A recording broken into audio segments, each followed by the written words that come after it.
Boss, dito ako ngayon sa aking manukan. Ito tayo sa manukan natin. Pag pinapakain ko na nga pala tong mga manok ko, dito ko na sila sa lapag nilalagay para sama-sama sila. Saka malaya silang magbungkal-bungkal dito. Ayan o. Nilagyan ko na doon ng may sirin. Doon may sirin din. Yan, tapos tubigan. Tanghali pala ngayon. Tapos papainumin lang natin sila. And nilagyan ko na ng mga takip para di na sila makalabas. Ito yung gate ko. Yan. Ito, laki na nito. Tapos nandito yung maliliit. Palabasin na natin. Labas na kayo dyan.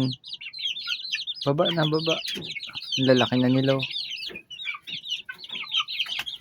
Oh, diba? Yan lang, bubuksan lang, tatalon na sila.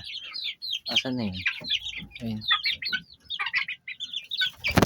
Aray ko. Tinalunan mo. Oh, diba? Nagbababaan na sila. Take off na, take off.